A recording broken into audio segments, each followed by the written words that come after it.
Bom dia, boa tarde ou boa noite. Eu não sei que horas você está assistindo, mas está começando mais um Elas na Mesa. E esse episódio de hoje, muitíssimo especial, é o primeiro episódio do ano, então eu quero desejar que vocês tenham um ano incrível. E principalmente que vocês tenham um episódio do Elas na Mesa toda semana, ajudando vocês a guiar os passos nesse novo ano e sendo realmente um companheiro nessa jornada de empresárias que nós somos e queremos compartilhar com vocês. Então...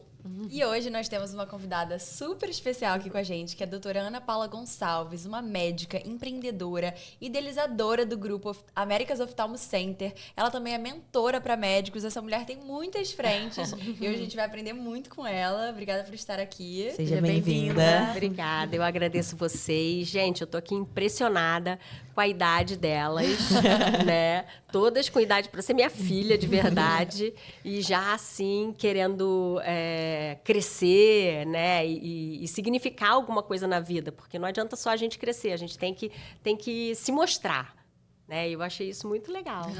Obrigada pelo convite. Estamos ansiosas para aprender com você. Sim, no que eu posso ajudar vocês. Vai ajudar muito. A gente quer saber tudo da sua trajetória, se você quiser se apresentar um pouco, contar pra gente um pouco sobre você, como você começou. Acho que vai ser uma aula. Isso. Então, eu comecei a minha vida muito cedo, né? Com 16 anos eu fui morar fora de casa para poder estudar. Eu morei numa cidade pequena, no interior do Rio de Janeiro. E a saída e vinda para o colégio era difícil para mim, né? Em termos de logística, eu ficava cansada. E aí eu fui morar numa cidade para poder estudar e fazer o cursinho pré-vestibular, que eu já sabia que eu queria medicina e que eu tinha que me dedicar muito. Isso desde sempre? Você sempre soube que você queria medicina? Olha, já me perguntaram isso, mas você sabe que, assim, na época que eu fiz curso de pré-vestibular, que foi em 1988, não existia muita opção, né? Era engenharia, medicina, direito e não tinha muita coisa para você pensar. Então, eu gostava muito de matemática e física, sempre gostei muito de matemática e física, talvez por isso eu tenha escolhido oftalmologia, que tem ligação com física, né? Mas eu tinha primos que diziam, não, engenharia não é coisa para mulher. Né? E aí eu escolhi medicina. E quando eu entrei para fazer medicina, eu me identifiquei dentro do curso. Eu queria ser cardiologista inicialmente, né? Até o 5º ano.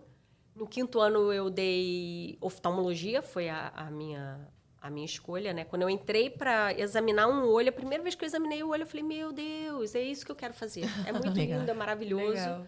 Você já tem médicos na família? Não, a primeira. Então, eu tenho médicos na família, né? Meu padrinho é médico, mas nenhum deles irmãos dos meus pais. Todos casados com tias. Entendi. Eu não tinha essa vivência diária na medicina, né? Dentro da minha casa ou da minha família. E sim, eu fui a primeira ali, né? Legal. E depois minha irmã caçula também quis fazer medicina, fez medicina. Agora, minha filha e minha sobrinha também fizeram medicina, mais por inspiração, porque lá em casa elas sempre tiveram mais opções do que a gente. Né? Então, não necessariamente precisava fazer medicina, podia fazer qualquer coisa. E aí eu saí cedo de casa, passei na faculdade com 16 anos, entrei muito cedo na faculdade, né? Eu formei com 22 anos. Então, eu formei muito cedo. E eu acho que isso tudo me trouxe muita maturidade, muita responsabilidade, né? Muito jovem. Porque quando a gente forma... Eu não sei em outras profissões, mas eu acredito que a medicina ela te traga uma responsabilidade muito grande, que você se responsabiliza pela vida do outro. Né? A cobrança de não poder errar é muito grande, é uma pressão muito grande. Né? Porque quando você erra em qualquer outra profissão, o erro é corrigido. Mas na medicina, algumas vezes não. Você pode tirar a vida de outra pessoa. E essa é uma responsabilidade muito grande. E a gente tem que saber lidar com isso durante o curso. Saber que a gente vai terminar a faculdade, mas a gente ainda não está pronto para exercer a medicina propriamente dita. Né? Você aprende a questão básica, né, técnica, mas tem que saber que tem limites. E eu acho que o mais importante que a gente aprende durante o curso da medicina é que a gente tem que ter humildade. Humildade para dizer não sei, não posso e não faço. O médico, ele ele hoje, ao meu ver, né, ele é uma pessoa muito, muito cobrada em todos os sentidos. Quando eu dou os meus cursos e falo na mentoria, uma coisa que a gente tem que tirar de dentro da gente médico é que a gente não pode cobrar. Né? O médico, é um absurdo o médico cobrar, o médico não pode cobrar. E eu costumo dizer que até quando a gente atende pelo SUS, a gente cobra. O SUS não é gratuito. As pessoas acham que o SUS é gratuito, mas o SUS não é gratuito. Eu recentemente fiz um post comparando a medicina, né, o médico, ao Papa. O Papa também não é Papa de graça. Ele tem toda aquela infraestrutura dele bancada pelo Vaticano, ele não tem um salário, né, mas ele tem tudo ali. E assim, e o médico, se ele não cobrar, ele vive do quê? Porque ele tem conta para pagar. Inclusive, para sair de casa, ele precisa pagar um Uber, uma gasolina. Mas existe essa contestação do tipo assim, o médico não precisa pagar? Não precisa cobrar, Achar que é caridade? Que tem que fazer de graça. Tem? Sim. Sério? O médico é mercenário, né? Então, muita gente tem vergonha de cobrar o seu trabalho. Você por estudou isso. anos, se especializou. Assim, é que não faz sentido. Faria sentido se a gente tivesse uma ótima estrutura de governo, onde, né, o governo iria remunerar esses médicos e fazer isso para a população toda. Agora, Exatamente. como a gente não tem essa Funciona estrutura, não tem por que não cobrar. Pois é. Mas é uma cultura e assim, você vê isso, por exemplo, eu vejo isso no meu Instagram. Quando alguém pergunta, quanto é a cirurgia de catarata? Gente, eu não estou vendendo uma maçã que tem um preço, né? Eu vendo uma cirurgia que eu vou te examinar, vou ver o que você precisa, o que é melhor para você. E aí não é um preço fixo, mas supondo que fosse um preço fixo. Se alguém pergunta e a gente fala um valor fixo, sempre tem um outro comentário que fala assim, isso é um absurdo, isso é um roubo, né? Caraca, Sempre de forma pejorativa, como se a gente tivesse que fazer aquilo. Me ajuda, por favor. Como, gente? Entende? Então, é uma profissão como outra qualquer. A gente se dedica, a gente estuda, a gente investe. Você, para prestar um bom atendimento, ser um bom médico, né? Você investe 6 anos na faculdade, depois você presta uma prova de residência médica para escolher uma especialidade. Então, porque assim, a gente médico não verbaliza tudo que a gente faz, a gente não mostra o nosso valor para chegar aonde a gente chegou, né? E eu sempre falo que tem uma trajetória. É muito fácil alguém querer ser o que eu sou hoje do jeito que eu sou. Sim. Sem saber tudo que eu passei para chegar aqui. Sem saber o que eu construí para chegar aqui, né? O que eu investi para chegar até aqui. Então, quando alguém fala, isso é um roubo, eu já acho essa palavra desnecessária, porque roubo é uma coisa quando você lesa alguém, né? Quando você impõe. Então, assim, tudo bem que a internet é um lugar aberto e as pessoas se expressam e falam o que querem. Entendo. Mas tem que ter limite. Sim. Né? Você tem que impor seu respeito, seu valor. Eu gosto de falar para os médicos isso. Sabe, se imponha, se coloque como médico. E as pessoas só vão ver o seu valor quando você mostrar o seu valor. Se realmente você é um médico que chega para atender mal arrumado, mal preparado, né? Tem gente que fuma, a mão tá fedendo a cigarro, entre outras coisas, né? Enfim, a aparência conta, a gente sabe que conta, e conta muito, né? A primeira impressão realmente é a que fica. Sim. Se você não mostra que você se cuida para cuidar de alguém, esse alguém não vai se sentir cuidado por você. E eu acho que isso pesa mais ainda na área da saúde. Sim. Sempre falo isso com as amigas. Porque, e aí, esses dias eu fiz um evento e estava falando, né, mostrando algumas coisas para os colegas e falando sobre o uso do jaleco. Porque as coisas estão mudando, né, na vida o tempo todo. A vida é em movimento, né, ela acontece. E muita gente não usa mais o jaleco. E o jaleco tem uma simbologia na medicina. E eu, Ana Paula, gosto do jaleco e oriento que você deva colocar o jaleco. Né? A partir do momento que você coloca o jaleco, você está pondo o seu manto. Né? Não só o seu manto de proteção, mas o seu manto de cuidado com o outro. O paciente enxerga o médico de jaleco. Sim. O jaleco, ele tem uma simbologia de verdade, né? E o jaleco branco, que é o cuidado com a saúde, o cuidado com o outro.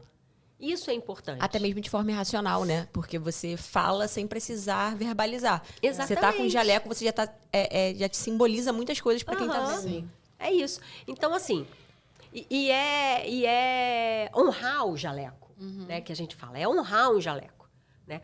Se você vai à cantina, tira o jaleco. O jaleco é para ficar dentro do consultório, né? O jaleco não é para te dar status, né? Ele é para te dar empoderamento, para você ser o médico. Quando você veste aquilo, eu ouvi essa frase uma vez e realmente eu me senti ali assim. Quando você veste o jaleco, você está vestindo o seu manto de cura, o seu manto de saber ouvir o outro, de cuidar do outro, né? É como se você estivesse montando um personagem.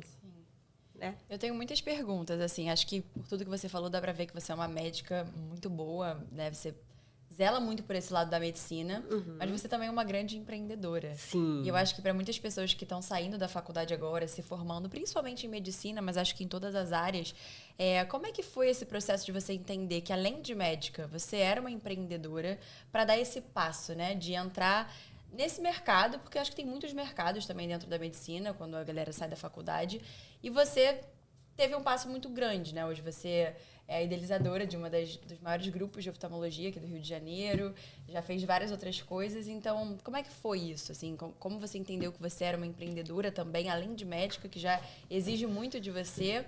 E conta um pouco dessa história, fala os desafios, como é que foi tudo isso? Na verdade, assim, eu não descobri que eu era empreendedora. Eu fui sendo empreendedora, sem nenhum tipo de formação. Né? Eu fui pelo meu instinto e eu acho que o empreendedor, a primeira coisa que a gente tem que entender quando a gente quer empreender, para saber se você é empreendedor, é você querer fazer o que ninguém vai fazer. Então, por exemplo, se eu passava na clínica, eu via um papel no chão, eu abaixava e pegava. Quando você se comporta dentro do negócio de alguém, onde você trabalha, você se comporta como dono, você tem visão de dono quando você é um prestador de serviço, você pode ter certeza que você é um empreendedor. Tá? Isso já diferencia você demais. Quando você faz dentro do que não é seu, quando você quer que a empresa onde você está, ela cresça, mesmo você não tendo participação dentro dela, você já tem um espírito de empreendedorismo. Né? Porque a gente entende que você quer qualidade. Você não está ali só pelo dinheiro. Você quer crescer de uma forma mais estruturada. E aí eu comecei a perceber isso, que eu era diferente, que eu era uma pessoa que me envolvia com os problemas administrativos das clínicas que eu trabalhava. Então, eu achava que aquela forma que eles organizavam não funcionava muito bem, atrapalhava a minha rotina no dia a dia. E eu ia lá e levava a solução do problema, e não só a crítica. Né? Porque criticar, ok, mas e cadê a solução? Sim. Então, eu falava, olha, eu estou tendo esse tipo de problema e eu gostaria que essa fosse a solução. Se a gente conseguir fazer dessa forma, eu acho que ajuda. E, por vezes, eu era escutada, por vezes, não. Tudo bem também, né? Nem sempre a tua vontade, ela prevalece. E eu comecei a entender que assim, eu nunca, até então, eu acho que eu fiquei uns 10 anos formada sem ter vontade de ter o meu negócio próprio. Eu achava que essa minha postura de dona dentro do negócio me deixava diferenciada, né? E eu podia viver assim. Até porque eu não tinha uma condição financeira para fazer um investimento, porque a oftalmologia é uma especialidade cara, que requer muito investimento. E eu sou de uma época que a gente tinha a tecnologia mais cara ainda, a gente não tinha todas essas facilidades. Importar, trazer um equipamento era caríssimo, né? Só beber uma aguinha, senão daqui a pouco eu vou ter crise de tosse. Eita. Contagiou. O acesso às informações eram muito restritos, muito limitados. Poucas pessoas tinham acesso a uma aplicação financeira, como é que isso tudo funcionava, essa parte de gestão, era tudo muito, muito mais restrito. E eu fui fazendo assim, de pouquinho em pouquinho. eu achava que aquela qualidade não era boa. Aí, por exemplo, numa clínica que eu trabalhei durante 10 anos, eu montei um setor de laudo. Eu fui lá e montei um setor de laudo. Por quê? Porque, assim, era um gargalo pra gente. A gente faz o exame e depois tem que fazer o laudo daquele exame. Na época que a gente não tinha inteligência artificial, nada disso, né? Então, não tinha prontuário eletrônico, o prontuário era escrito, então você ainda tinha que escrever tudo, fazer o laudo. Então, eu treinei 2 pessoas da equipe daquela clínica que não era minha, montei os modelos de laudo, deixei tudo pré-pronto, tudo laudo normal, e elas só inseriam as informações que a gente dava para elas. Elas foram treinadas para isso. Nesse momento, você tinha noção que você estava implementando processos nessa clínica ou não? Não, eu não sabia nem o que era processo. Você entende como é que as coisas, Sim. né, aconteceram de uma forma muito Natural. muito natural. Foi muito, sei lá, de feeling mesmo, de no sangue, necessidade. empreendedor Foi mesmo, intuitivo, tipo, Foi muito. não tinha nem nome pra Sim. isso, né? Estou fazendo, tal. Sabe? É. E aí, eu também treinei a equipe para fazer exames que assim, demandavam tempo do médico, que é um tempo de valor, né? E precisava... Eram exames assim, se você ensinasse, ó, aperta o botão, faz isso, vai ver aquilo e tal, você explicava tudo direitinho, a pessoa só tinha que apertar o botão, literalmente. E isso economizava muito tempo da gente. E a clínica atendia plano de saúde, que o ticket médio é baixo, de valor de recebimento. Então, como que você consegue alcançar um faturamento satisfatório se o médico, que deveria ser bem remunerado, está fazendo um trabalho que não é bem remunerado? Né? Então, eu fiz assim, criei uma estrutura de apoio e funcionou. Né? De forma muito intuitiva mesmo, e funcionou. E aí eu comecei a replicar isso dentro de uma estrutura que não era minha. Aí eu tive um convite para ir para uma cidade do interior. Eu tinha uns 3 anos de formada, mais ou menos. Eu tive um convite de ir para uma cidade do interior que não tinha oftalmologista, tinha 21 mil habitantes, não tinha oftalmologista. E eu fui. Uns amigos de turma me chamaram e eu fui. E foi lá que eu aprendi a criar processos de fato, né? Também sem saber que o nome era processo. Rotinas e tudo. Essa cidade é uma cidade do interior de Minas. Os médicos lá eram viciados já em trabalhar daquela forma, né? De 8 da manhã às 5 da tarde, com 2 horas de almoço. Eu vim do Rio de Janeiro, uma cidade extremamente acelerada. Eu trabalhava até 9 horas da noite, porque a clínica era no shopping. Então, eu falei, gente, não tem como. Eu vou para casa, me dá sono. Eu não tava nem queria voltar de tarde para trabalhar, porque esse negócio de dormir depois do almoço... Nossa, não faz sentido nenhum, né? Isso é muito cultural em alguns lugares. Muito improdutivo, sabe? Tudo bem, para quem precisa desse tempo, quem quer esse tempo, tudo bem. Mas não é a maioria. Sabe? A gente precisa produzir enquanto a gente tem idade produtiva. Né? Não tem... E aí, logo veio um médico de uma cidade vizinha lá, que era Campinas, e ele era otorrino, recém-formado, tinha o mesmo pensamento que eu. A gente dividia uma sala, em 3 meses a sala já não dava mais para nós 2, a gente alugou uma casa. Alugamos essa casa, cada um de nós ficou com um quarto. A gente fez uma reforminha, né? Meus primos, que eram ginecologista e obstetra também, eu convidei para eles irem para a cidade, montar o serviço lá com a gente. E a gente montou uma mini clínica. Botamos nome, fizemos logo, fizemos uniforme. Que legal. Coisa que ninguém na cidade tinha, né? Vocês ainda vão ver médicos que têm como secretária alguém muito antigo, que não usa uniforme, que manda no médico. Essa é uma cultura péssima, né? O médico atende todo mundo com maior alegria, bom humor. Ela é a mal-humorada. Eu já fui em algumas clínicas assim. Né? Ela é a mal-humorada. Então, assim, isso é meio que... Como é que eu vou... Fugiu aqui a palavra, mas é meio que... Estrutural? É como se fosse cultural. Sim. Né? Não só estrutural, mas cultural. Né? Ela dificulta a agenda do médico. Ela assume uma função que não é dela. E é muito difícil quando você pega um médico que já tem... Não é só o recém-formado, porque o recém-formado ele vem sem vício. O que já é formado é que está cheio de vício. Esse é que é difícil, você mudar a cultura dele e fazer ele entender que a gente está em outra época. Sim, e eu acho que hoje em dia tem muito médico que não entende isso.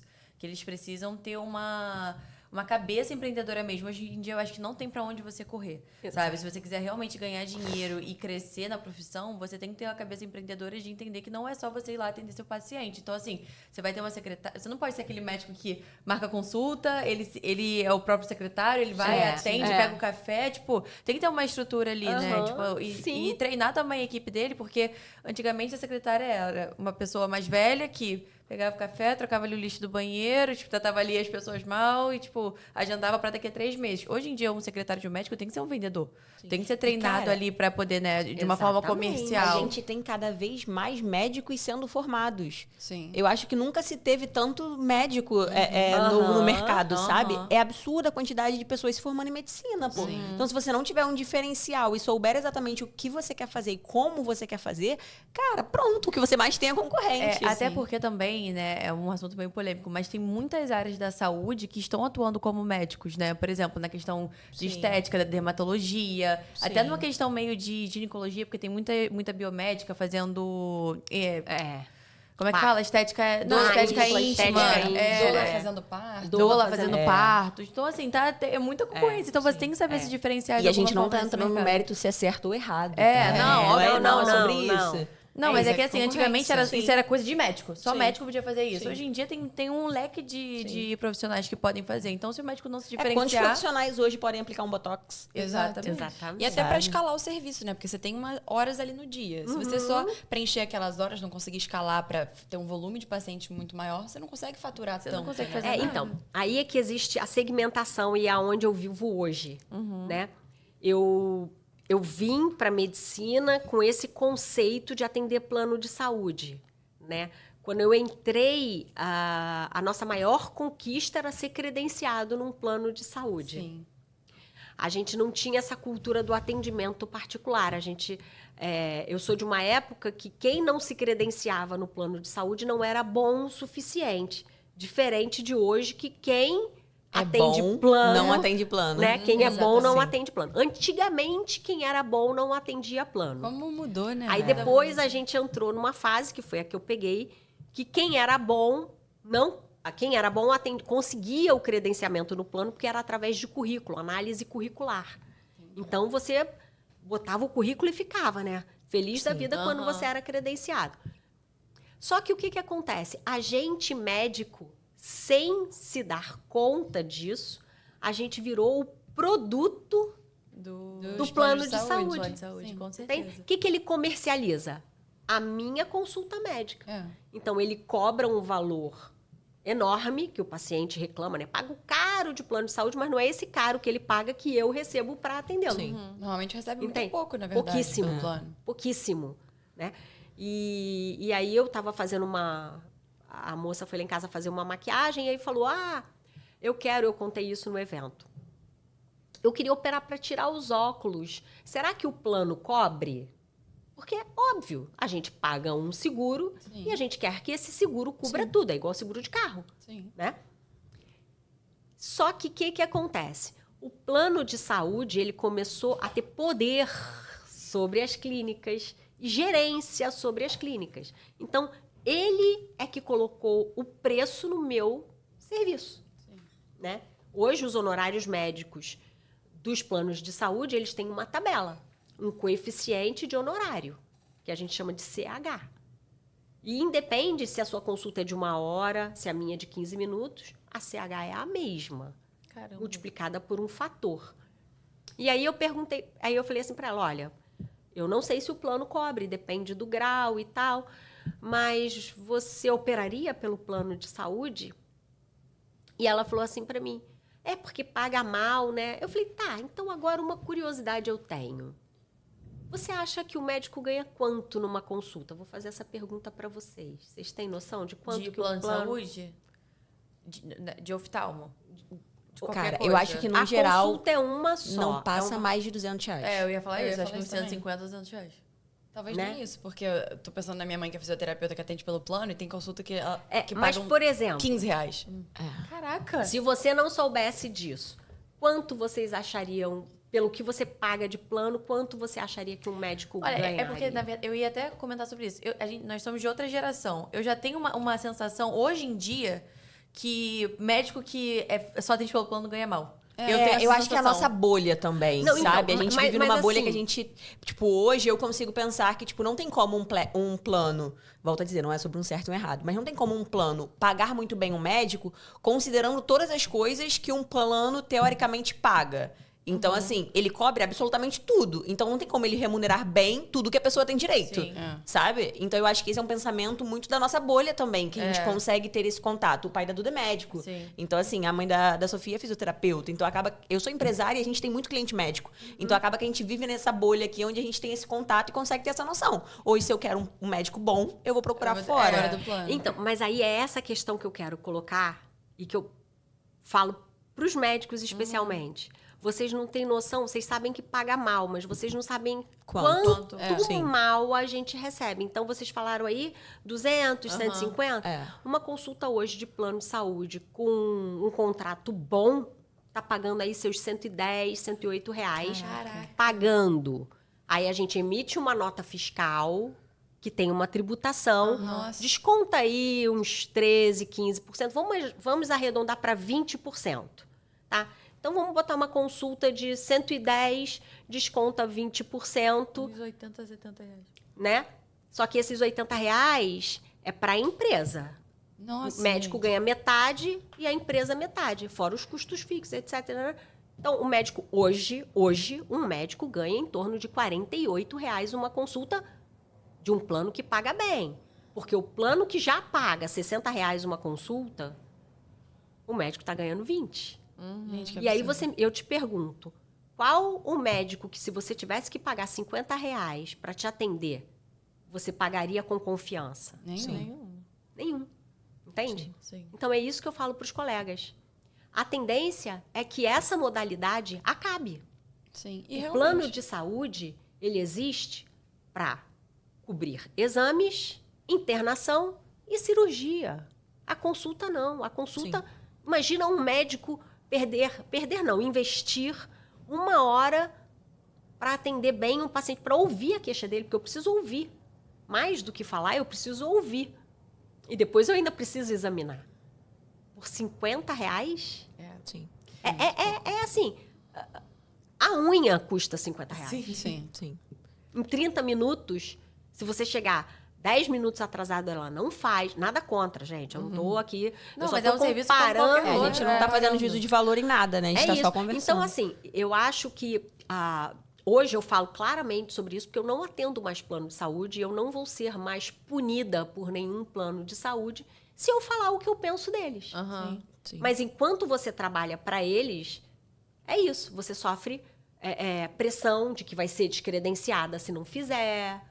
Então, assim, a Fica gente refém, vive... né? É. Exatamente. Hoje, o médico virou o produto do plano de saúde. É A verdade. gente não consegue mais dizer, eu quero ganhar X. Não, você não quer ganhar, você quer ganhar o que eu te oferecer.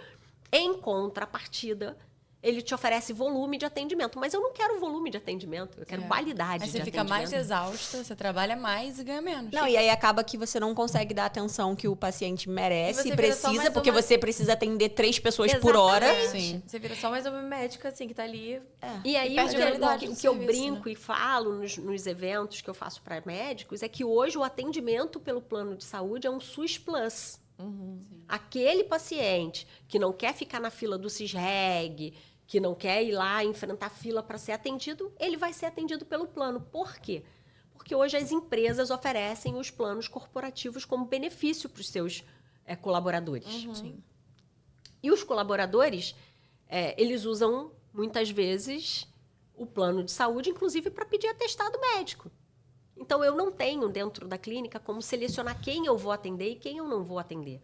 E aí, a pessoa marca a consulta para pegar um atestado, a pessoa marca a consulta porque o olho está ardendo, a pessoa marca a consulta porque ela tem a facilidade. É verdade. Né? E já está tudo embutido naquilo ali que é pago. Então, ela não pensa 2 vezes se ela vai E aí a vaga é daqui a 3 meses, daqui a 4 meses. Não importa se você está ficando cego ou se você está só querendo um atestado, Sim. sabe? E como é que funciona também? Porque eu tenho um médico que ele não aceita plano, mas aí eu consigo pedir um reembolso pelo meu plano. Isso, então. Isso vale mais a pena pra vocês? Então, aí o que acontece hoje, como eu faço, Aham. né? Eu não atendo plano de saúde. Se, o plano paga R$200 de reembolso, R$300 de reembolso, não sei. Não É muda porque é nada de plano você. pra plano, é. De contrato para contrato, né? Não é nem de plano para plano, porque às vezes você tem a 1.000, eu tenho a 1.000, Mas você tem são Bradesco, eu coisas tenho diferentes, Bradesco, é. mas o seu contrato com eles é diferente. É o que acontece, assim, essa consulta que eu pago é R$700, e meu plano ele cobre 600. Aí, tipo assim, reembolso fica... excelente. Aí fica, tipo, R$100, assim, que, né? Aí Mas eu faço eu Pix e peço eu nota. atendo pacientes que o plano de saúde não dá reembolso nenhum. Isso é contratual, tá? Principalmente se for um plano de saúde de órgão público. Por quê? Esse órgão público já está te dando o plano de saúde, ele não está, ele incorporou isso no seu salário, dando mais ou menos, mas ele incorporou isso no seu salário, você não tem um desconto sobre isso. Então ele faz um contrato para ficar mais barato a mensalidade dele para os colaboradores, de não dar reembolso. Então tudo que você paga, você pode botar no imposto de renda, porque as despesas médicas são descontadas, deduzidas no imposto de renda, mas você não pega reembolso. Né?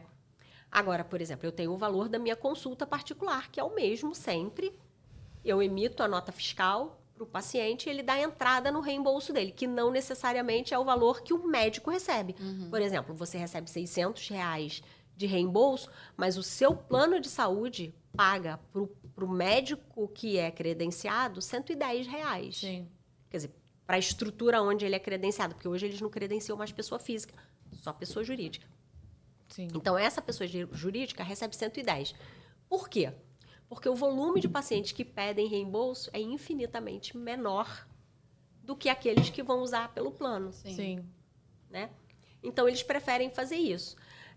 Para a gente, eu, Ana Paula, entendi que hoje a posição que eu tenho como médica dentro da medicina para os meus pacientes, eles sabem qual é o meu atendimento, eles enxergam valor no meu atendimento e eles pagam por isso, para ter esse atendimento. Eu acho que isso serve para qualquer profissão que você tenha, assim, que, cara, porque você está cobrando muito caro. Não vem. Exato. Não usa do meu serviço. Não, tipo assim, o que não dá é você ficar duvidando do seu valor e ficar sempre tentando. Sim. Cara, se eu sou uma médica muito boa, eu sei a qualidade do meu atendimento, eu sei a vida que eu consigo impactar ali. Por que eu vou ficar cobrando, sei lá, R$300? Sim. Porque tem alguém no Instagram falando que eu estou cobrando muito caro. Tipo assim, sim, sabe do seu valor e cobra por isso. serviço. E eu costumo dizer exatamente isso. A gente tem que tirar essa palavra muito caro do nosso vocabulário. A gente tem que começar a colocar: eu não tenho disponibilidade financeira para não é a minha pagar. prioridade. Não é, exatamente. Porque a maioria das vezes nem Ou é uma questão de mesmo dinheiro. a disponibilidade financeira naquele momento. E eu entendo isso. Eu também já não tive disponibilidade financeira para muita coisa e ainda não tenho disponibilidade financeira para muitas coisas.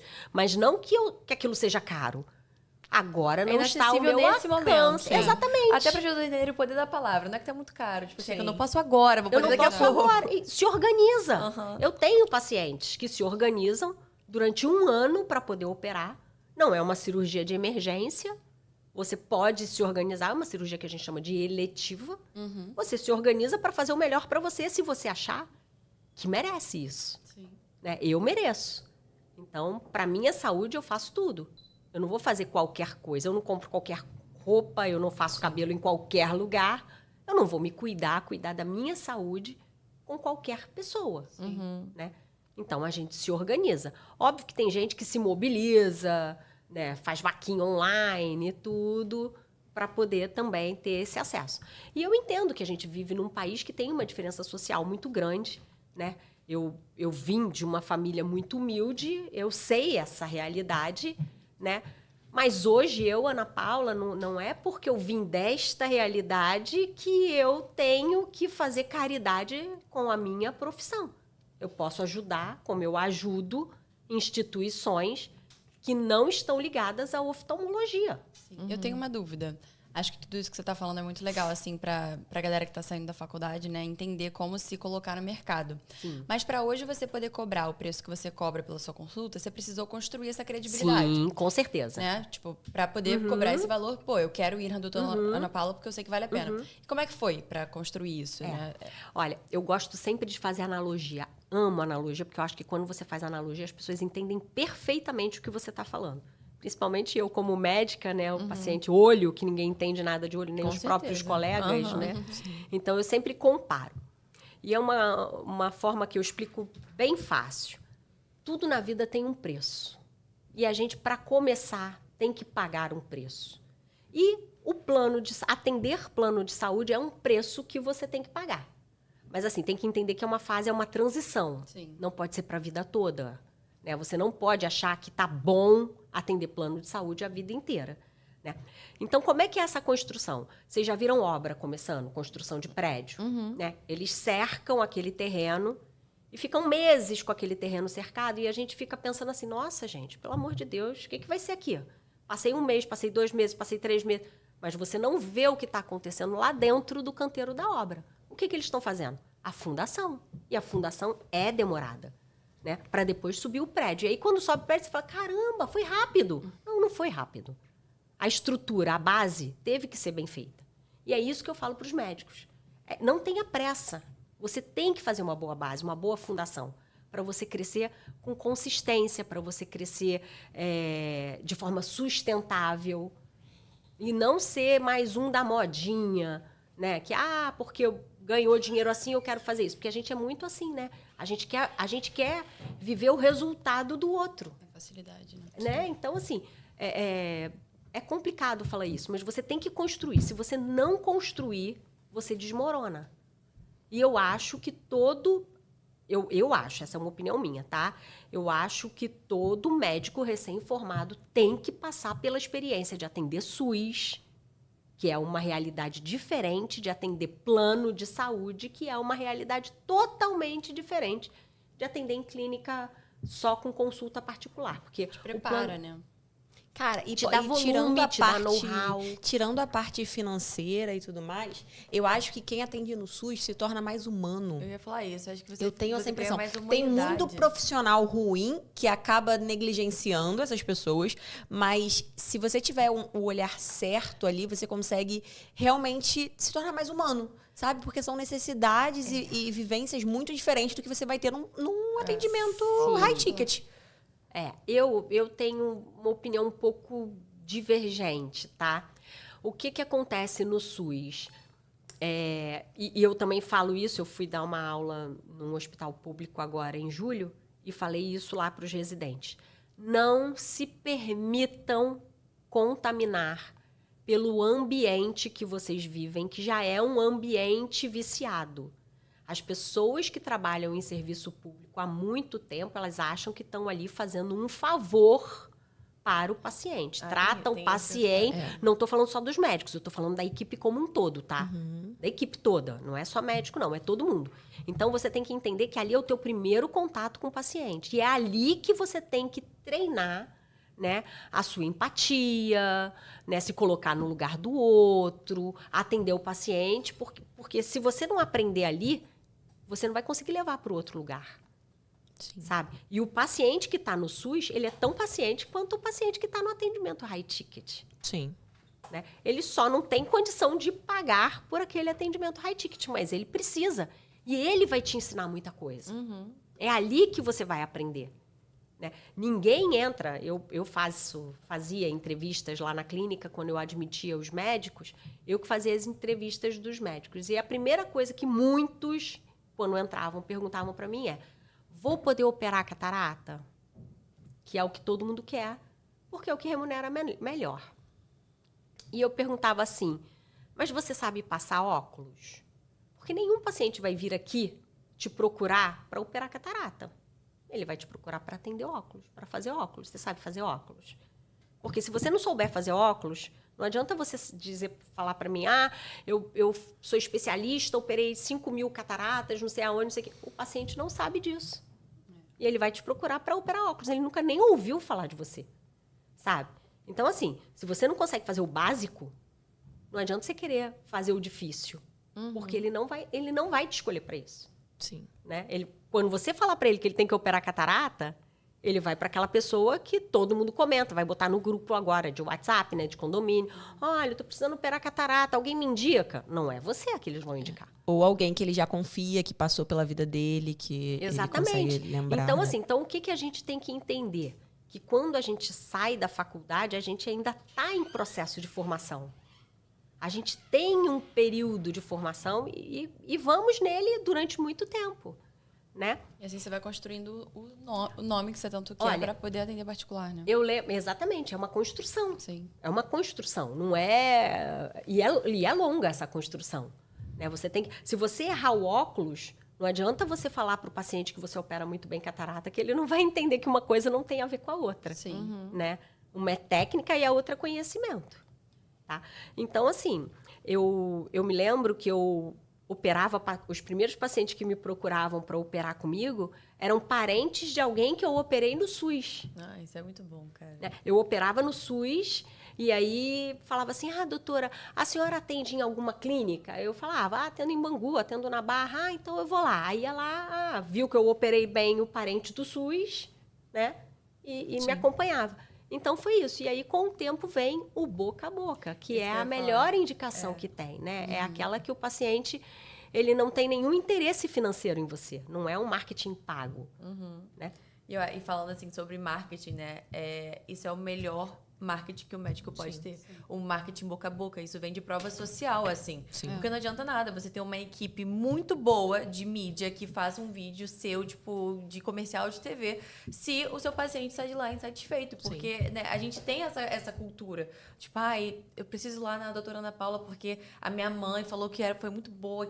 Sabe? Tipo, é isso. Eu acho que é porque é um serviço... Você tem que confiar, né? É um serviço tão íntimo, é tão, sabe, que a gente precisa sentir uma certa confiança, né, na hora da indicação. Uma dúvida. Hoje você atende esses pacientes, mais voltado para um high ticket ali, mas quando você ainda estava na clínica, você atendia ou não mais? Atendia, sim. Eu sempre gostei muito da relação médico-paciente. Eu sempre tive uma ótima relação médico-paciente.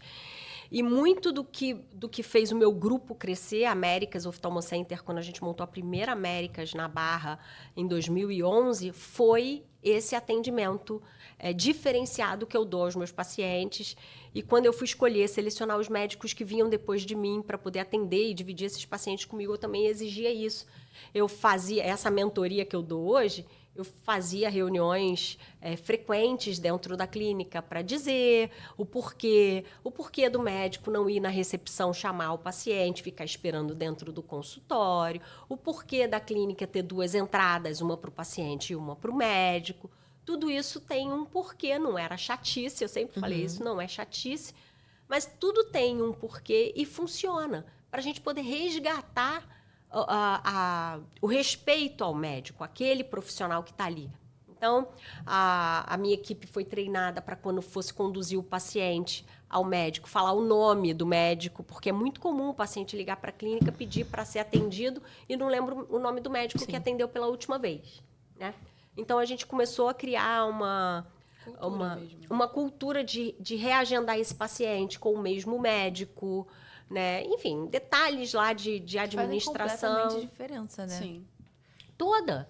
E você sabe? implementou a sua cultura, a sua forma de atendimento dentro do grupo, né? Sim, E foi crescendo desde o com início. a sua... E aí, lá atrás, quando a gente só tinha Américas da Barra ainda, foi quando eu criei um curso chamado Primeiro Curso de Aperfeiçoamento para Técnicos em Oftalmologia, que são profissionais da área da saúde, não médicos, que trabalham comigo lá, fazendo todo esse apoio para a gente. Né? Desde a hora que o paciente entra, passa em vários aparelhos, cada aparelho significa uma coisa, cada aparelho é de um jeito, os resultados dos exames. Eu treinei um biomédico para isso, e ele virou líder da equipe, e hoje ele replica esse treinamento nas outras unidades para a gente ter o mesmo padrão de atendimento. Então, assim, eu entendia que mesmo atendendo pelo plano de saúde, eu conseguia dar uma boa qualidade de atendimento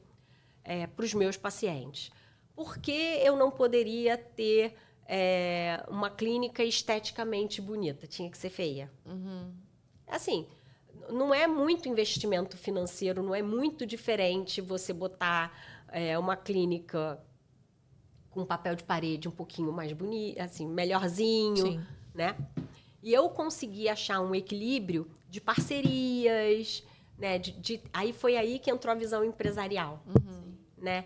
De fazer parcerias com laboratórios e não parcerias para benefício próprio, para pagar a minha viagem para o congresso, não. Parceria para me ajudar dentro da clínica, sabe? Para eu oferecer uma estrutura mais confortável para os pacientes, né? E isso reduzir meu custo e não me onerar mais. Agregar valor ali, né? porque você Agregar tava valor, entregando. exatamente. Então, assim, a gente tem em todas as clínicas o mesmo padrão estético, Isso é um Só brand, muda- né? Uma questão de brand. só muda o tamanho, Isso mas traz assim, credibilidade também, né? Você muita. fala, caraca, tem várias unidades desse lugar, eu posso ir em qualquer uma dessas. você vai na Penha e vai na Barra, assim, obviamente que Nas suas devidas proporções, né? exatamente. Mas assim, você está dentro da Américas. Sim. Você sabe que você está dentro da Américas Oftalmo Center com padrão de atendimento Américas Oftalmo Center, com treinamento Américas Oftalmo Center. Né? A gente tem os Todas mesmos as lojas valores. são próprias? São próprias? Todas as clínicas são próprias? Próprias como... São dos mesmos donos. São os mesmos donos. É uma holding. Ah, tá. É uma Não são holding. franquias. Não são franquias. Não, não essas são duas. franquias. É a mesma gestão. A mesma gestão em todas elas. E a gente tem líderes em cada uma delas que fazem o treinamento junto com a mesma cultura, né? Então, assim, quando a gente inaugurou Nova América, que foi nossa primeira unidade depois da Barra, eu atendia pacientes lá que falavam assim para mim, nossa, doutora, eu recebi um envelope com a nota fiscal do que eu paguei. Aí eu falei, ué, como assim? Mas você não pagou? Paguei, não, mas é porque em outros lugares a gente não recebe a nota fiscal. Como assim que não recebe a nota, sabe? Sim. Então, coisa básica. O básico, bem feito, né? A gente não precisa ser, botar travertino. Não precisa, gente.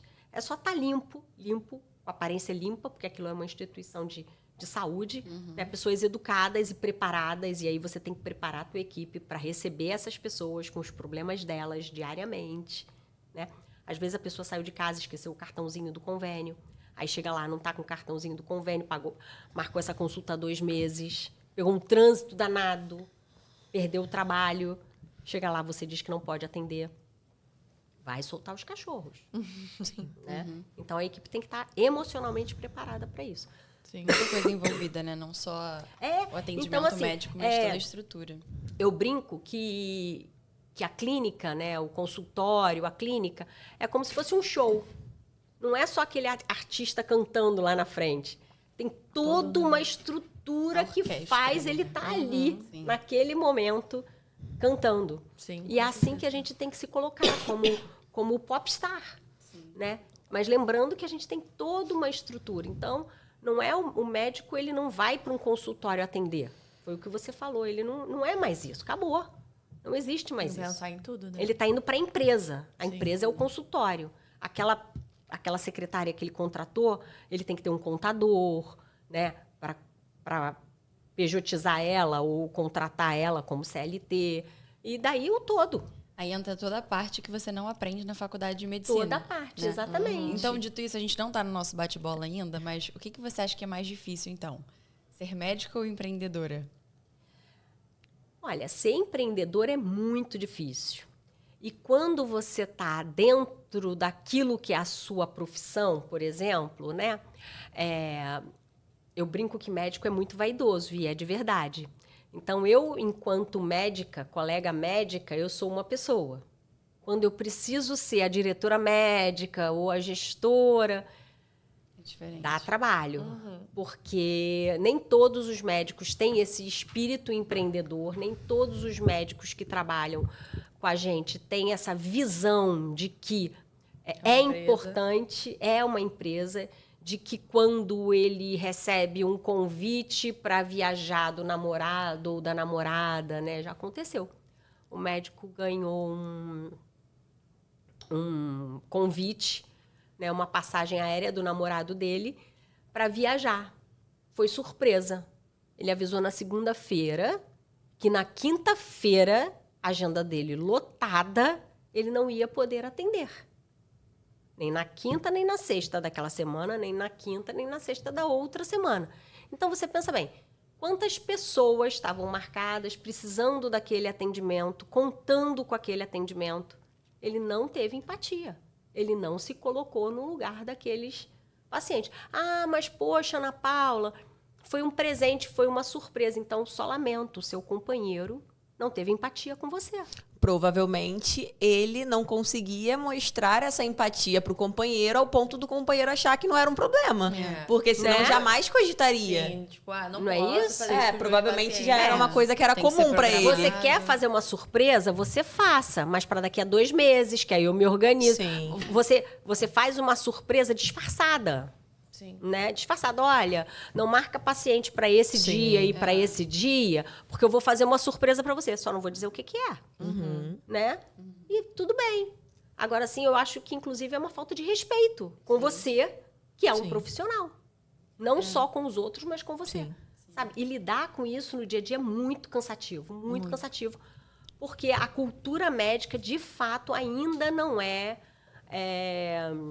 não está atualizada, Sim. digamos assim. E é o que a gente fala muito, assim, que, por exemplo, tem gente que é muito bom na sua operação. Por exemplo, eu sou cabeleireiro. Eu sou muito bom fazendo cabelo, eu faço mecha como ninguém. E aí, por ele ser muito bom na operação, ele acha que ele vai conseguir montar um salão de sucesso. Sim. Só que quando ele sai da operação e vai para ser um diretor, um gestor Gestão. de uma empresa, ele não sabe fazer as coisas, porque ele é bom na operação. São skills muito Então, diferentes. São coisas completamente diferentes. Então, assim, por mais que você seja muito bom no que você faz, isso não quer dizer que você vai ter uma empresa de sucesso.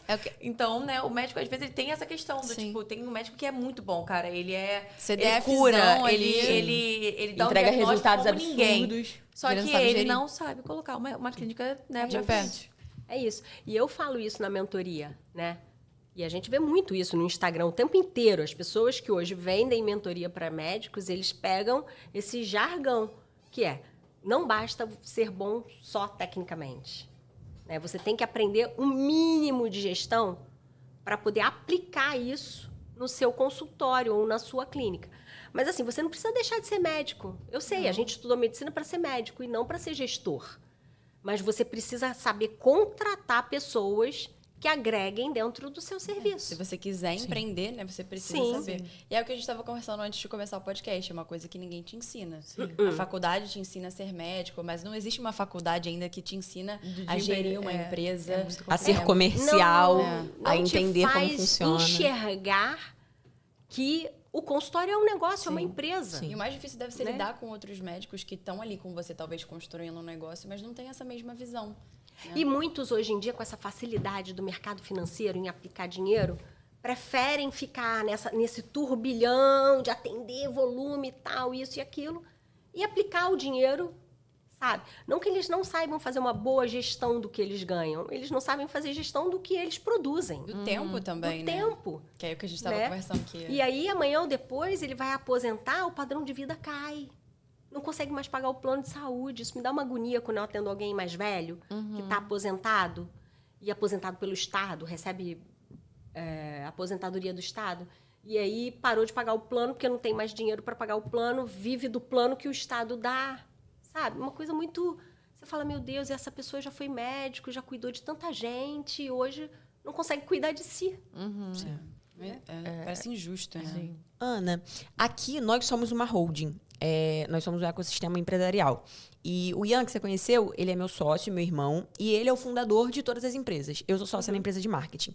E ele costuma dizer que depois que ele criou as 3 primeiras empresas, para ele foi mais fácil criar todas as outras. Então, ele demorou 8 anos, se eu não me engano, entre a primeira empresa e a segunda. E logo depois ele teve uma escadinha. Todo ano ele criava mais uma. Como foi para você esse processo dentro dessa expansão, que hoje são 7 clínicas? Foi exatamente assim. Conta pra gente um pouquinho. No caso, qual foi o primeiro ano? Então, a primeira Américas foi inaugurada em janeiro de 2011, que é a maior Américas em termos de estrutura hoje, que é a mãe. E, enfim, todos os treinamentos nasceram ali, todos os protocolos. Que é aqui da Barra. É a da Barra. Fisicamente, ela é a maior, né? É a mais robusta em todos os sentidos. Depois, em 2019, 18 ou 19, eu não me lembro exatamente a data, se foi 18 ou 19, a gente abriu uma filial no Nova América. Eu achava que o Nova América era um shopping de potencial. Eu atendia muito paciente que passava pela linha amarela para chegar até aqui, que eu também sempre perguntei muito isso, né? Eu sempre fui uma pessoa que perguntava: de onde você veio, onde você mora, como é que você chegou aqui? E quem te indicou? Sempre perguntei muito isso, sempre fiz questão de... Nova América é bem ali na linha amarela, né? Só hoje em dia é Então, um lugar meio difícil. E aí, por exemplo, eu atendo muito paciente também aqui, Jacarepaguá, Taquara, e eu perguntava para eles: o que é mais fácil, vir para Barra ou ir para a linha amarela, para o Nova América? E aí eu comecei a entender que o Nova América era um lugar que tinha futuro. E a gente montou uma filial lá da Barra. E foi uma grande escola para a gente essa filial, porque a gente entendeu que a filial, a gente achava que todos os convênios que a gente tinha na Barra, a gente ia levar para o Nova América. E não, quebramos a cara. Alguns a gente levou, mas os mais importantes, a Amil, Sul América, Bradesco, né, que tem mais volume, a gente não conseguiu levar. Tinha que ser um novo credenciamento. E aí começou toda aquela via crucis de novo, de conseguir credenciamento, mandar currículo, ficar em cima e tal. E foi legal porque, assim, a Barra tem um perfil de paciente e o Nova América tem outro perfil de paciente. E o Bradesco não é tão importante no Nova América como, por exemplo, o Macim, que é um plano de saúde mais acessível, de mensalidade e tal. E a gente começou a entender tudo isso. Então, foi essa primeira estrutura que trouxe maturidade para a nossa empresa, para a gente poder montar uma holding e partir para mais unidades. Foram 8 anos, né? 8 anos de uma pra 8 anos, mas a gente estruturando a empresa, né? A primeira empresa fazendo tudo rodar, treinamento, como é que funcionava, o que a gente ia fazer. E aí, depois de 8 anos, a gente botou essa no Nova América como filial, que a gente viu que errou, né? E aí a gente começou a entender que não era filial que a gente tinha que abrir. A gente tinha que encontrar clínicas que estavam com gestão ruim, ou financeiramente mal, ou que não tinham mais sucessor. Enfim, cada uma teve o seu motivo. E a gente comprasse essa estrutura em funcionamento. E uma estratégia que a gente usou, eu fui speaker de um laboratório e eu tinha muitos contatos no Rio de Janeiro. E eu conhecia pessoas que estavam se aposentando e que não iam ter sucessores. E era uma oportunidade para a gente de comprar barato. Porque essa era a nossa ideia. Era pagar pouco e fazer aquilo crescer. Porque fazer crescer a gente sabia fazer. Eu sabia fazer o negócio crescer. Meus sócios sabiam fazer o negócio crescer. A gente só precisava ter os convênios. Eu precisava de uma empresa que tivesse os convênios. O mínimo que fosse para a gente poder levantar. E aí foi quando veio, em janeiro de 2020, a primeira unidade adquirida pela holding. Nossa, então é recente, assim. Sim. Que foi a da Tijuca, dentro de um hospital. Em março, a gente fechou a pandemia. E essa unidade dentro do hospital tinha que seguir as regras do hospital. Foi bem difícil esse ano para a gente. Mas foi um aprendizado incrível, né? Então, 3 unidades totalmente diferentes. A Barra, uma unidade que já se mantinha e alimentava as outras, né? Porque o volume financeiro da Barra já dava estrutura e segurança para as outras. Uma outra unidade com perfil de filial totalmente diferente da outra, que era dentro de um hospital, tinha um centro cirúrgico, mas dentro de um hospital, num lugar de não muito... O acesso não era muito fácil, porque é na usina, não é na Tijuca, por exemplo, na Praça Sãs Penha, né? Não é. E isso foi fazendo a gente crescer, né? De que forma, o que a gente quer, qual vai ser a próxima unidade, aonde, o que a gente espera. Vai dando vontade demais, não vai? Né? E isso vai virando um vício, né? Sim. E aí, em 2021, aí a gente entrou na pandemia, onde as clínicas que não tinham estrutura financeira sólida quebraram, né? Sociedades que se desfizeram, sócios que, infelizmente, faleceram com a pandemia. E aí foi uma oportunidade para a gente. A gente, em 2021, adquiriu uma unidade no Meier e reestruturamos, fizemos crescer e tal, toda a cultura Américas ali. Aí, em 2022, a gente pegou uma clínica grande em Botafogo. Também foi uma escola, porque era uma clínica grande, que tinha nome, mas estava muito sucateada, muito sucateada, Nunca você vê. Quando você fala, né? Quando você começou a falar, eu imaginei que era assim, nossa, ela ia pegando a clínica e implementando a cultura dela, como se fosse uma coisa fácil, mas cada um Não, tinha seus dificílimo. desafios, né? Porque os médicos que estão lá, eles já têm vícios. Sim. Então, por exemplo, eu tinha médicos que atendiam de 10 às 3. Ocupavam um consultório de 10 às 3. A clínica abre às 8 e fecha às 8. Então, quer dizer, eu não podia botar o médico nem antes dele, nem depois dele. E aí tinha que fazer ele entender que não, olha, não de 10 às 3 Mudar não o negócio que já funciona. tá ali funcionando meio que na cabeça Né? dele. Por isso que quebrou essa gestão. Porque não está produzindo, tem que ser rentável. Né? A gente tem que produzir. Ah, sábado ninguém atende porque nenhum paciente liga para marcar. Não é que nenhum paciente liga para marcar. É Às vezes o que paciente nem sabe que pode... Provavelmente não não é oferecem oferecido ao o horário do telefone. sábado. Aí, quando, por exemplo, conseguiu marcar 3 na agenda. O médico liga e pergunta, quantos pacientes tem na minha agenda amanhã? 3. Não, então não vou não, fecha. Sabe? E a clínica que era para abrir de segunda a sábado, abre de segunda a sexta. Né? Então, não é que Falta é a um mentalidade negócio que não empreendedora. funciona, é um negócio que está mal gerido. Sim. Né? Então, assim, a gente foi aos poucos organizando tudo isso, né? Que não foi nada fácil. Cultura mesmo, cultural. Todos os médicos têm que ter o título de especialista, porque tinha unidades que a gente tinha médicos que não tinham título de especialista, que é o RQE. Unidades que a recepcionista que fazia os exames, né? A recepcionista que recolhia o lixo, essas coisas desse tipo que não profissionalizavam a coisa. Então, a gente entrou porque a gente profissionalizava, né? Depois de 2022, que a gente pegou Botafogo, a gente deu um tempo de aquisição, porque a gente já estava com 5 clínicas. 5 clínicas, e a gente teve um aumento de volume muito grande na Barra. A gente viu a necessidade de aumentar a Barra de 5 consultórios para 9 consultórios. Caramba. E aí a gente montou uma clínica só de criança, diferenciada, assim. Não era um cantinho infantil dentro da clínica, era uma clínica de oftalmopediatria. Legal. A gente fez um parquinho na frente, botou instrutora para, né, tudo coloridinho igual de criança, né? Então a gente não misturava. Cara, eu conheço muita criança que tá com problema de visão. Assim, o meu irmão, ele tem 8 anos, mas ele...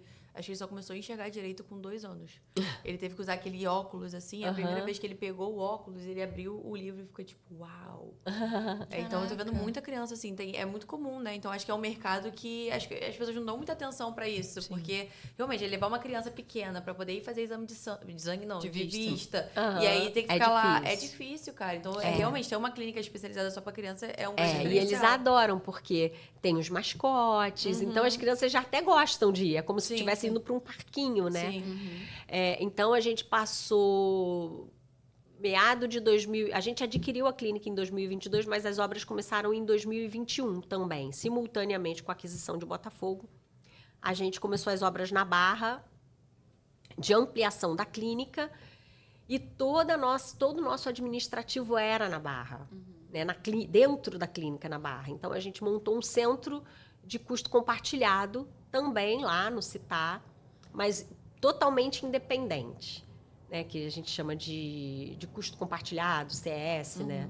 Enfim, e botou toda a parte administrativa lá. Então, toda a telefonia para atender todo mundo está lá, todo o administrativo de marketing, de financeiro, comercial, TI, muita gente. E tá nesse lugar que a gente tirou de dentro da clínica da Barra. E aí, depois, em 2023, a gente está em 25, né? Estou até perdida no tempo. Em 2023, a gente começou novas negociações. Em 2024, a gente adquiriu mais 2 clínicas, que são uma é filial da outra, que é Penha e Recreio. Caramba, cara. E agora temos 7. São 7. E aí, durante todo esse ano de 25, a gente ficou negociando esse centro cirúrgico grande para poder dar suporte para essas clínicas, né? Caraca, não E para ainda de vem crescer. outra. Não para. Porque agora, assim, é igual criar filho, né? Eu só tive uma, mas eu acredito que seja a mesma coisa. É difícil o primeiro. Depois Como você seu vai- irmão sim. falou, é difícil o primeiro, é difícil o segundo. Depois você sabe que funciona. Você já cria daquele jeito. Sim. Você já sabe como é que vai Quantas fazer. pessoas, mais ou menos, envolvidas em todas as 7 operações, assim? Dentro desse De guarda-chuva? colaboradores são em torno de 250. A festa de fim de total. ano deve ser um negócio. A gente nem faz mais festa de fim de ano. A gente trocou, agora a gente faz festa junina. Legal. No meio do ano tem a festa junina e aí eles levam... Porque assim, no final do ano muita tudo é gente. muito É mais muita caro. gente. É. Sim. Né? Muito mais caro. E muita gente viaja, não tá ali. E aí a gente faz julina, na verdade. Em julho, início de agosto, a gente faz essa festa grande, que é o evento. E pode levar familiar. E em fevereiro a gente faz o Carnaméricas, que é pequeno. É só para os colaboradores, tem abadá e tudo. Ai, que legal. E aí, em agosto, tem isso. Que Cara, legal. 250 Mas pessoas é gente pra muita caramba. gente. E médicos, a gente tá com 68, se eu não me engano. Porque tem uma unidade em Botafogo que tem emergência 24 horas. Caraca. Caramba. E você falou sobre filho, né? Que você só teve uma filha e que essa analogia com as clínicas. A sua filha acabou de se formar em medicina. Sim. Ela já tem uma especialidade? Oftalmo. Se ela não fosse sua filha e tivesse todo esse caminho, né, meio que já aberto por conta das clínicas, como que você aconselharia ela a começar a carreira dela como médica recém-formada para chegar num patamar de, tipo assim, estou tranquila, estou estabelecida? Então, a gente já conversa bastante sobre isso, né? E parte do que eu quis fazer de mentoria começou quando eu percebi o despreparo dela, despreparo para a vida, tá? Total despreparo para a vida. Porque, assim, vocês acabaram a faculdade um pouco mais cedo e já estão aí na vida. A medicina, ela suga a pessoa de uma forma que é o dia inteiro só estudando medicina, só se preocupando com o paciente.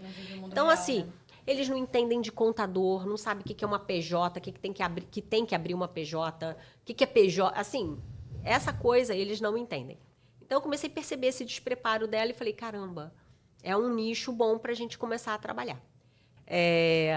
Que não, assim, a faculdade de medicina ela já é longa, são 6 anos, né? Eu entendo a agonia de quem estuda durante 6 anos e não consegue ter retorno financeiro. E aí chega uma hora que você quer ter um retorno financeiro, você quer ter sua autonomia, né? Não viver mais de mesada ou enfim. E quando você termina a faculdade, você tem o seu CRM. E tudo bem, você pode dar o seu plantão, vai lá dar o seu plantão, mas eu acho muito importante você se especializar em alguma coisa, escolher alguma coisa, mesmo que seja plantonista, né? Esses dias a gente estava brincando, falando que tinha que ter uma residência para ser plantonista. Porque a pessoa não pode simplesmente falar, ninguém sabe tudo. Ninguém sabe tudo. Isso é totalmente um engano achar que você sabe tudo. Você tem que se especializar em alguma coisa. E para dizer que você é especialista, você tem que fazer uma residência. E depois da residência, você tem outras experiências que você, se você puder ter, é ótimo. Então, a experiência que eu gostaria que a Letícia tivesse e que ela também gostaria de ter é terminar a residência no Brasil e frequentar uma escola fora do Brasil. E entender se é essa a realidade que ela quer viver depois disso, ou não, se ela quer voltar para o Brasil. Não necessariamente para trabalhar comigo, né? Para trabalhar para ela. Então, o que eu indico para as pessoas que não podem sair do Brasil e vão ficar no Brasil é se dedicar para estudar e passar numa residência médica, fazer seus plantões para ganhar o seu dinheirinho por fora, né? E aprender a construir seu futuro, ter uma organização financeira, ter um contador que pode te orientar.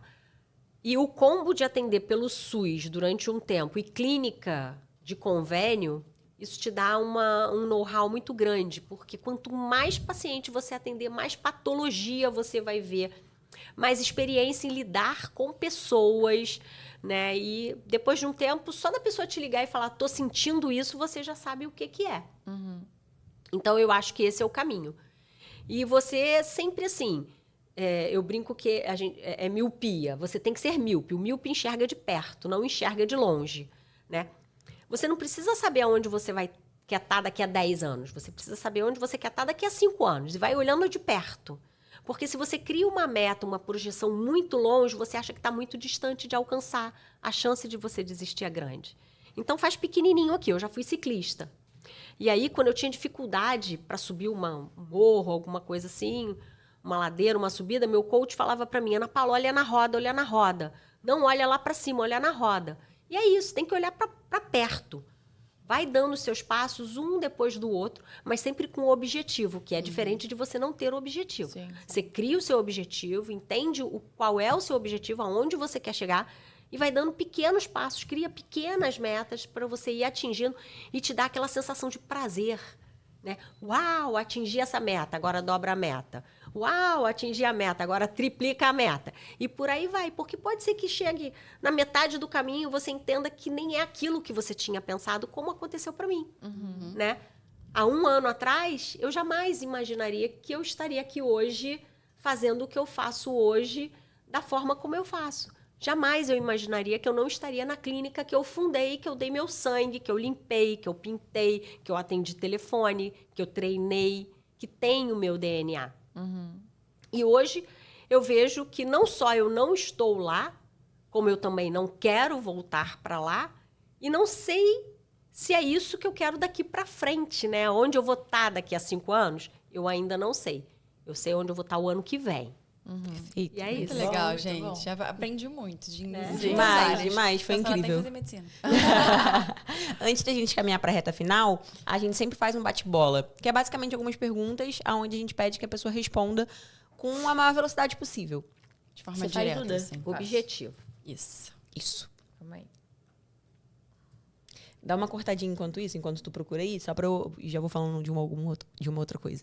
É muito doido porque na clínica vocês precisavam atender muito mais pessoas pra vocês realmente verem um aumento de faturamento. Porque provavelmente, quanto mais aumentava o número de pessoas, mais aumentava os custos envolvidos na operação. Pra você não, né? Só você, no seu consultório, você pode Exatamente. lotar a sua agenda. É isso que eu falo para os colegas médicos. Você vem de uma clínica onde você tem uma visão global, né? Você tem que ter um setor de faturamento. Eu não preciso ter faturamento, eu não atendo convênio, né? Sim. Você tem que ter 10 recepcionistas. Não preciso, eu preciso ter uma. Eu atendo um paciente por hora. Uma recepcionista para mim tá ótimo, um comercial para mim tá ótimo. Uma clínica você aumenta faturamento, você aumenta lucro. No seu caso, é muito mais fácil você aumentar faturamento e aumentar o seu lucro. Porque você já tem o custo da sua operação, quanto mais pessoas ali, lucro direto para você. Mas na clínica também, tá? Só que o desgaste é muito maior. Sim. Né? Porque quanta gente usa o banheiro, quanta gente usa a máquina, então assim, o desgaste de aparelho é tudo e isso ninguém contabiliza. Quer ver uma coisa que ninguém contabiliza? O cara vai lá e compra a sala. A gente não tem imóvel nenhum, tá? A clínica nunca comprou, a holding não compra imóvel. O imóvel fica pro dono. Compra a sala. Aí você pergunta para ele assim: "Você paga aluguel?" "Não, a sala é minha." "Sim, a sala é sua, pessoa física." "Você não paga pessoa jurídica, aluguel para sua pessoa física?" "Como assim?" "Não." Mas isso tinha que estar na despesa da sua empresa. Sim. Né? Por mais até que o imóvel fosse da empresa, ele tem que pagar aluguel. Isso faz parte. Isso não é lucro. É despesa. Sabe? E as pessoas não conseguem diferenciar o que é despesa do que é lucro. O que é pessoa física com pessoa jurídica, fica aquele emaranhado, aquele bololô, paga a conta na pessoa jurídica, pega um cartão de crédito, paga na pessoa Doeu aí, jurídica. Sofia? Não pode, gente. Pessoa física... Às vezes... Tô aprendendo. Ó, só pra você ter noção, às vezes eu tenho que pagar um boleto e a minha pessoa jurídica não tem dinheiro. Aí eu falo, caraca, vou pagar aqui. Não. Peraí, esse boleto é do PJ. Aí eu transfiro o dinheiro para PJ e pago da PJ. Sim, É. eu faço isso às Tem vezes que também. Eu fazer transfiro da minha Às pessoa vezes, física né? para minha jurídica e pago, mas às vezes eu transfiro direto da pessoa física. uma loucura. É engraçado que até minha terapeuta fala, eu sei quando você está desorganizada, quando o pagamento chega em nome da sua fitness. Aí eu falo, desculpa, porque eu converso muito isso com ela. Ela falou assim, olha, semana passada você me pagou com a conta da sua fitness. Vamos voltar a falar sobre organização? Eu falo, eu não consigo nem Vamos, Na responder. verdade, você está precisando de alguém para te dar suporte Sim. nessa parte, porque não necessariamente você precisa ser. Sim, verdade. O meu mentor, não sei se vocês conhecem ele, é o João Mena. Ele é um dos meus mentores, né? Que ele fala muito sobre posicionamento, imagem, né? E ele fala o seguinte, você não precisa ser muito bom. Você precisa ter pessoas muito boas junto com você. Dividir. Melhores do que você, na verdade. Para sim. você poder subir, senão... É verdade. Vai, Duda. Vou. Vai, bate bola. Um segundo. Vamos lá. Tá gravando? Pode. Bom, vamos fazer aqui o bate-bola. Não precisa pensar muito, é só a primeira coisa que vem na cabeça. Para você, empreender é? Se dedicar. Bom. O maior desafio de empreender no Brasil? O Brasil. Um erro que todo empreendedor deve evitar? Misturar a pessoa física com a pessoa jurídica. O que vale mais, ideia ou execução? Execução. Crescer rápido ou crescer sólido? Crescer sólido. Eu sabia que ela Eu ia também. Sucesso é? Liberdade. Ah, adorei. Muito bom. Muito bom. E se você tem algum livro que você indica, que você gosta? Algum podcast, algum programa? Olha, eu sou uma pessoa que leio um pouco de cada coisa e nunca termino nada. Também. Sabe? Então, assim, atualmente eu tenho... eu sigo muitas pessoas no Instagram, o pessoal da G4, né? O Paulo Vieira. Adoro. O meu mentor, João Mena.